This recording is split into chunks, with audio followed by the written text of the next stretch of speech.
Prime Minister Datuk Seri Anwar Ibrahim announced an additional immediate allocation for Kelantan and Terengganu today, with 25 million ringgit for each state in the wake of the severe floods that have hit them. The funds channeled through the Implementation Coordination Unit of the Prime Minister's Department will be used for repairing essential infrastructure such as roads and drainage systems, as well as raising road levels in Hulu Besut. Earlier, the federal government had allocated approximately 50 million ringgit to assist flood victims in Kelantan and Terengganu through funds from the National Disaster Management Agency, and today's additional allocation is intended for the repair of infrastructure and post-flood work, which is expected to incur high cost. Bantuan yang penuh dan untuk Kelantan dan Terengganu seperti mana kita umumkan 50 juta telah diputuskan untuk disalurkan. Kemudian saya dapat maklumat lagi tentang keperluan kita akhir ini, dan kita dah lulus selain dari 50 juta itu tambahan kerana nampak jumlah yang terkesan itu jauh lebih besar daripada unjuran awal. Maknanya kita tambah lagi 25 juta yang saya umum hari ini, iaitu 75 juta ringgit.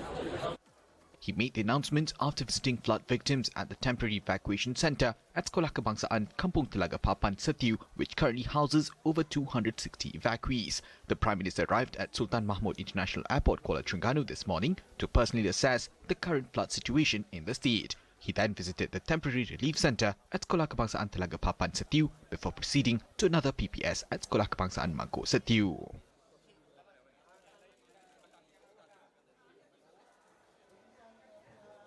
In the meantime, Anwar also announced that the federal government had agreed to provide special financial assistance of 500 ringgit to over 14,000 civil servants in Terengganu, involving an allocation of 7.4 million ringgit. Untuk yang 500 ringgit untuk 14,000 itu memang yang diperlukan. Saya kebenaran bincang yang Terengganu memang jumlahnya 7.4 juta itu memang asing daripada peruntukan untuk menangani masalah banjir, dan kerja-kerja susulan dari permasalahan dia dah hadapi, pembersihan terutama tanah-tanah sekolah itu yang dimasukkan dalam bentuk pertambahan. Sebab itu kita tambah 25 juta selain dari 50 juta itu dah teruskan. The Prime Minister stated that the government is closely monitoring the situation in other states to address the needs as required, with the total cost of the flood disaster expected to approach 1 billion ringgit.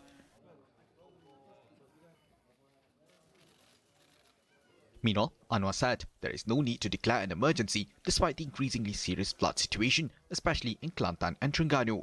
This is because all security teams, including the Malaysian Armed Forces, the Royal Malaysia Police, the Civil Defence Force, the Fire and Rescue Department, and all federal, state and district machinery are capable of handling the disaster effectively. Sekarang ini dari segi pasukan keselamatan dan Majlis Keselamatan Negara tidak memikirkan keperluan itu, kerana seluruh jentera pasukan keselamatan, Angkatan Tentera, Polis, APM dan seluruh jentera kerajaan, persekutuan negeri dan di daerah itu nampak menangani masalah ini dengan baik. Jadi tidak ada keperluan sama sekali untuk diisytiharkan darurat.